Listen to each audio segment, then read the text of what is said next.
Today, the life dungeon you are going to experience is the life of a mob boss's wife. You met him when you were 17. He was a poor construction worker who walked you home from school, helped carry your school bag, and bought you tacos from a street corner stall because he couldn't afford a restaurant, promising that one day he would give you a house with a garden. You married him at 19, and money began to flow in relentlessly. You never asked where it came from because in Sinaloa, asking where money comes from is like asking why it rains, it just appears. First, it was a new truck, then a new house with marble floors, massive iron gates, bodyguards, a swimming pool, and bulletproof glass windows. But you only cared about the gardens, holding on to that promise for dear life. By 25, you had a son and a daughter, with maids, chefs, and chauffeurs all provided. Your husband would disappear for days, returning either incredibly gentle or completely hollow and numb, depending on the business. You learned not to ask, raising the children and smiling at other wives at dinners who also never spoke of the money. When he slid documents in front of you, you signed without looking because his tone was gentle and you loved him. His words, "Don't worry," sustained your marriage like an anesthetic. Not asking for 15 years didn't mean you didn't have the answers, pretending to water flowers. You overheard countless calls, caught glimpses of ledgers, and knew the name of every lieutenant, associate, and politician who sat at your table lying about real estate. You knew which police officers drove new trucks because of your husband, and which judges drew government salaries yet lived in houses they couldn't afford. This information seeped into your body like smoke into curtains, turning you into the most dangerous living archive in Sinaloa without you even realizing it. He died on a Tuesday, ambushed on the highway between Culiacan and Mazatlan. 3 armored vehicles struck his convoy with 40 seconds of gunfire that sounded like the end of the world, leaving only one bodyguard alive who played dead under the dashboard. You found out from the television while spreading mayonnaise on your daughter's lunch bread. His face appeared next to bold red text, "Deceased." You didn't scream or drop the knife, standing there with mayonnaise-stained fingers watching the charred cars. As your 10-year-old daughter walked in barefoot, looked at the screen and then at your fingers, saying nothing because her quiet eyes already understood. The funeral was grand with 400 people. Men you had never seen wept bitterly. Men you knew dared not meet your gaze. And your mother held your arm tightly, refusing to speak of what she knew, standing at the front, holding your children's hands. You scanned the room with the instinct of 15 years of silent observation, reading faces to see who was calculating to seize the empire, who saw you as an asset, and who saw you as a liability to be eliminated. You gripped your children's hands tighter and smiled, using that smile as the only armor protecting your family.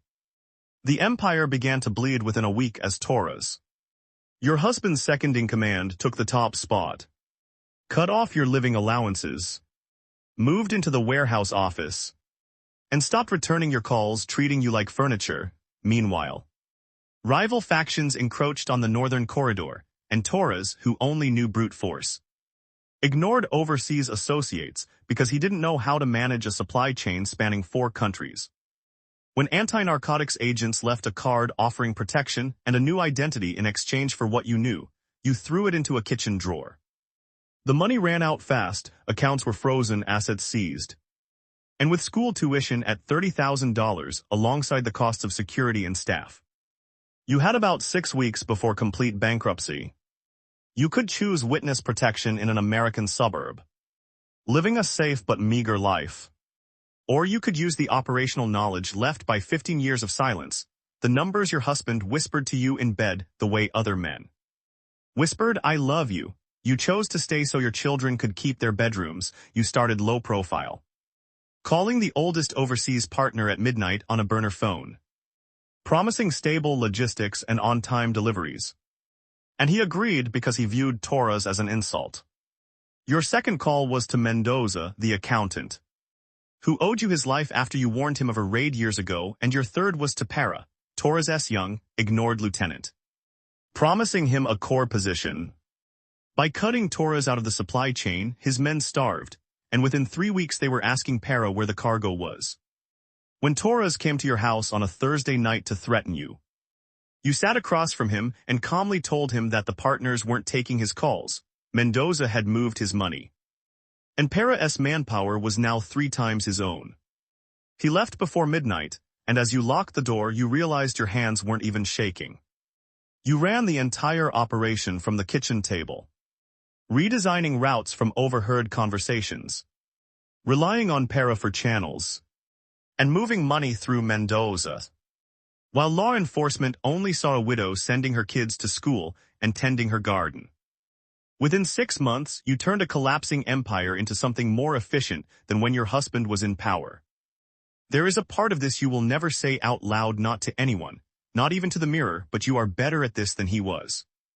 He ruled by aura and a loud voice, but you rule by information, patience, and precise, ruthless sharpness. You have no ego, only a living archive of intelligence in your head, making the system cleaner, quieter, and more stable. You like the feeling of control.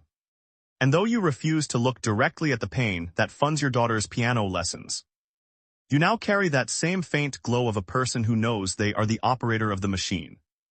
It terrifies you because understanding this feeling means you finally understand him, not the boy from school, but the man you pretended didn't exist, and becoming him means the 17-year-old girl has been buried beneath the silence. Your 13-year-old son, having overheard a bodyguard's call, asked if you were doing what Dad used to do. When you said you were protecting the family, he replied that Dad always said the exact same thing with the same eyes, closing a door in his heart as he walked out. Your 11-year-old daughter didn't question you.